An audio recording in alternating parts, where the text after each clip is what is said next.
Bonjour Véronique. Bonjour Johan. Merci d'avoir accepté mon interview, je suis ravi de pouvoir te rencontrer. Moi aussi.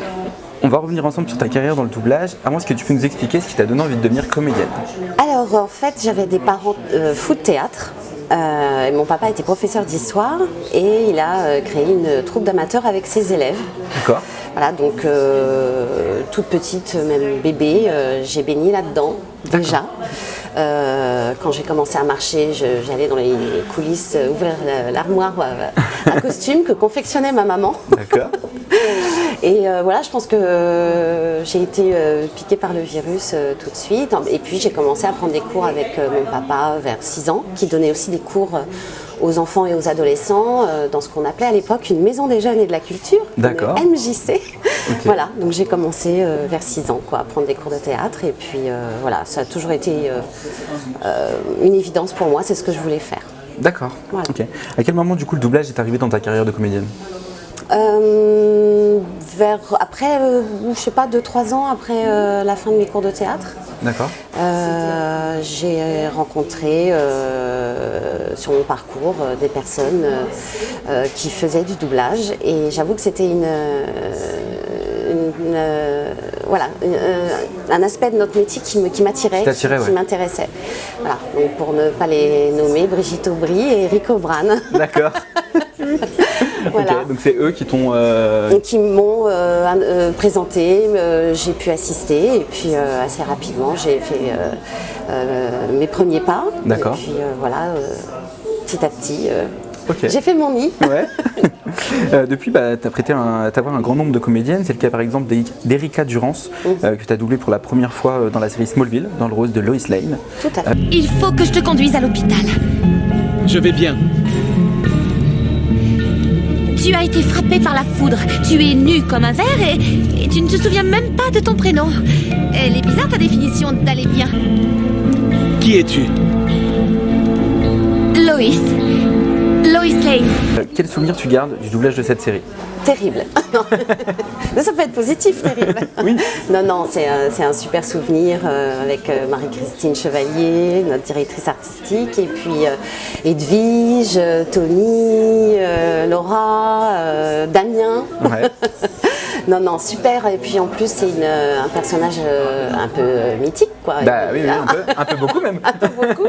Journaliste, enfin voilà, tout au long de la série, j'avais énormément de choses différentes à jouer. Écoute, il faut que tu comprennes une chose, Clark, c'est que toi, tu n'as pas eu à jongler avec ta famille depuis un moment. Tu n'as pas de compte à rendre à qui que ce soit, on te laisse tranquille. Alors si tu veux être avec moi, tu vas devoir accepter ma famille. J'espère que tu respecteras ça. Tu doubles également régulièrement Torrey DeVito dans Les Frères Scott, dans American Wives, dans Vampire Diaries ou encore Pretty Little Liars. Quelle série t'as préféré doubler avec cette comédienne? C'est difficile à dire toujours, mais je dirais Pretty Little Liars. D'accord.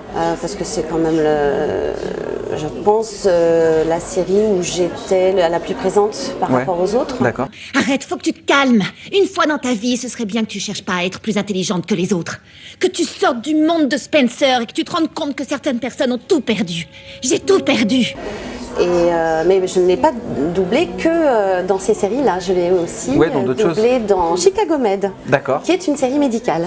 Je viens d'avoir les résultats de ses analyses et j'ai vu ses radios. J'ai peur qu'il ait une pneumonie. Les antibiotiques devraient régler le problème. Pour l'instant, on va changer sa canule de trachéo et le mettre sous respirateur pour que son système respiratoire se repose un peu. Voilà. Ok. Voilà. Autre série médicale, puisque tu as également doublé dans une des plus grandes séries médicales, Grey's Anatomy, que du coup, pendant plusieurs saisons, Shaler Leigh, dans le rôle du docteur Lexi Gray. Tu pourrais me montrer qui est Meredith Grey? Ah, oui, je lui ai pas encore dit que t'étais là. J'allais le faire, mais... Alors tu sais qui je suis? Ouais, je sais qui tu es. D'accord. Comment elle est? C'est une fille sympa? Je veux dire, non, parce que mon père veut pas, il en parle pas, alors c'est toi, Meredith Grey? Oui, je m'appelle Lexi. Super, bouge. Lexi Grey, je suis ta sœur. Est-ce que tu avais passé un essai pour ce rôle? Je ne crois pas. Je n'ai pas le souvenir d'avoir passé un essai pour ce rôle. Je crois que Sophie Deschaumes, la directrice artistique, m'a appelée pour me dire j'ai un rôle pour toi dans une série que je dirige et voilà quoi. Ok. Et, Du coup, comment s'est passé le doublage de cette série? super cadeau de doubler Lexi Gray. Je ne crois pas qu'elle puisse gérer, pas encore. C'est toi qui es trop impliqué émotionnellement, en fait. Si un autre médecin t'avait présenté cette tumeur, tu l'étudierais encore. Tu t'inquiètes tellement pour ce que ta sœur va devenir que tu penses même pas à sa patiente. C'est pas vrai? Elle est pétillante, elle est rigolote, il lui arrive toujours plein de mésaventures. Bon, je parlerai pas de la dernière. J'allais dire justement, comment t'as pris la dernière?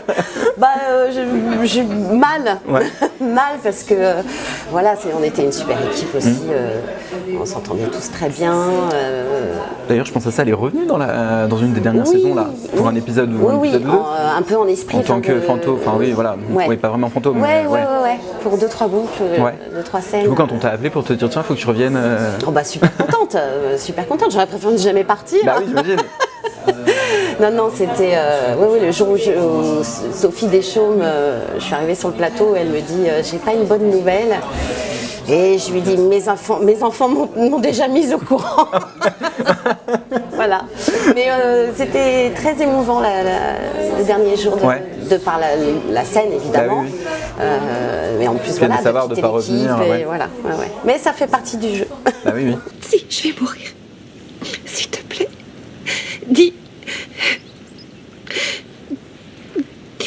à Meredith que je l'aime et qu'elle a été une sœur géniale. Et puis, dis à mon père. Non, ça va aller. Tu vas pas mourir. Tu connaissais bien du coup le thème médical sur les séries puisque tu avais également déjà doublé dans la série Scrubs le docteur Elliot Reid, interprété par Sarah Chalke. Tu l'as ensuite retrouvé sur d'autres séries comme How I Met Your Mother. Comment se passe le doublage avec cette comédienne? C'est une vraie rencontre, Sarah. Moi je dis Sarah Chalke, mais tu as raison, ça doit être ça. Je ne sais pas. Je francise. Pas de problème. Non, super rencontre. Là j'ai passé des essais.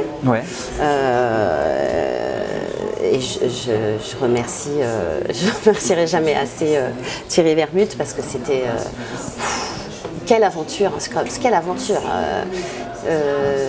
Parce que elle est complètement déjantée, le personnage d'Eliot. Voilà, j'ai beaucoup appris avec elle. J'ai l'impression de m'être beaucoup perfectionnée en la doublant. J'étais déjà à l'aise, mais le fait d'être à fond comme ça tout le temps, quoi, de parler à toute vitesse et de faire des ruptures et voilà, et puis, génial série. J'adore quand je retombe dessus, je regarde. Tu regardes. Excusez-moi, je m'écoute. Non, mais je ris. On riait en plateau et c'est super souvenir. Ok, maintenant ou jamais. Kiss? Ah, voilà la future Madame Doudmeister. Je crois pas qu'on ait décidé si j'allais porter ton nom ou pas. De toute façon, aucune importance. Kiss, il faut qu'on parle. Qu'est-ce qui se passe? Bon, par où je commence? Dans la série Jane de Virgin, tu doubles la comédienne Yara Martinez dans le rôle du docteur Luisa Alves. Quel souvenir tu gardes de la série qui devait être très drôle aussi à doubler? Finalement, j'ai fait beaucoup de comédie. Oh oui, super, merci Laura Préjean. Bah oui, je retrouvais Damien Ferrette. On se connaissait pas très bien avec Alice, donc Alice. Non, super comédienne aussi, belle, talentueuse. Et la raison pour laquelle les tests se révèlent être positifs, c'est que je vous ai fait une insémination il y a 15 jours. Vous avez quoi? C'était une erreur. C'est entièrement ma faute. Et il n'y avait que 20% de chances de réussite, alors. J'ai pensé que vous n'en sauriez jamais rien, mais la nature en a décidé autrement. Je la double également dans Boule. D'accord. Qui n'est pas une comédie, mais où elle a cette finesse de jeu et... vraiment aussi une belle rencontre. J'aime beaucoup la retrouver à chaque fois, quoi, parce qu'elle est une super comédienne sans en avoir l'air. Et c'est super agréable. Mais Messina traîne ton nom dans la boue dès qu'il en a l'occasion. Que ça concerne ton départ du bureau du procureur pour venir ici ou tes années avec un patron corrompu comme David Sherman. J'ai jamais vu le moindre signe de corruption tout le temps passé avec lui. Il rate aucune occasion de dire aux électeurs que tu es inapte au poste de procureur de la ville de New York. Dans la série Younger, tu doubles le personnage de Lisa Miller, interprétée par Sutton Foster. Raconte-nous le thème de la série et décris-nous ton personnage. Ouh, alors le thème de la série. C'est une femme qui a une quarantaine d'années, on va dire, et qui a élevé sa fille, qui a arrêté de travailler pour élever sa fille, et qui veut retourner, une fois que sa fille est grande à l'université, veut retourner sur le marché du travail. Mais elle a 40 ans et elle ne trouve pas de travail.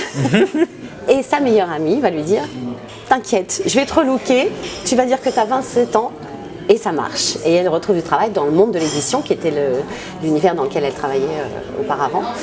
Et voilà, et elle va duper les gens pendant pas mal de temps.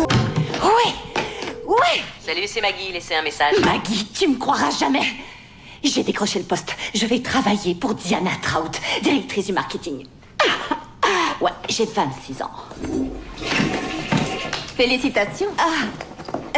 Merci. On parle de beaucoup de choses, c'est une série de filles, très sympa, vraiment, avec Julie Turin, direction artistique Cécile Villeman, et puis Ivana Coppola, Vanina Pradier, si j'oublie quelqu'un, si tu commences à Donald donner des Renew, noms, qui joue mon jeune chéri, beaucoup plus jeune que celui de Lisa, et Constantin Papas, dans le rôle de mon patron, du beau patron. Que du beau monde. Oui, que du beau monde, et beaucoup de rigolade aussi, vraiment beaucoup de rigolade. Parce qu'il y avait plein de choses dont il parlait qu'on ne connaissait pas, et on allait voir sur Internet. D'accord. Donc voilà. Ah oui, j'imagine, On s'est bien amusé. Au cinéma, tu es une voix régulière de Jennifer Connelly, que tu as doublé à 10 reprises.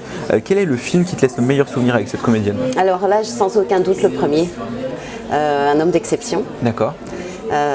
C'était la première fois que je la doublais. La première fois que j'ai été dirigée par Perrette Pradier et la première fois que je travaillais avec Emmanuel Giacomi. Donc c'était... je sautais vraiment dans le grand bain ce jour-là. Merveilleux souvenir. Magnifique rencontre avec Perrette, magnifique rencontre avec Emmanuel et avec cette sublime comédienne aussi. Ouais. Ça, c'est réel. La part de toi qui fait la part du réel et du rêve n'est peut-être pas ici. Elle est peut-être là. Quelle est ta meilleure expérience dans le doublage depuis tes débuts? J'ai l'impression d'avoir déjà répondu à cette question. Un petit peu. Ma meilleure expérience... je vais reparler de Scrubs parce que c'était vraiment, c'est beaucoup amusé avec Alexis Thomasian, Lucien Jean-Baptiste, Julie Turin, Hervé Joly et Richard Leblond, qui étaient vraiment les principaux. On a beaucoup rigolé et surtout parce qu'on a, sur les 2 premières saisons en tout cas, on travaillait tous ensemble. Ouais, c'est ce que Julie me disait justement. On était tous ensemble, voilà. Après, on était réduits juste à Julie, Lucien, Alexis et moi. C'est déjà pas mal. Ouais. Et quel bonheur, voilà, de pouvoir jouer ensemble. Bon, on avait un petit peu plus de temps, on travaillait pas de la même façon. Ça s'étalait sur plusieurs mois. On enregistrait 1 ou 2 jours par semaine et sur plusieurs mois.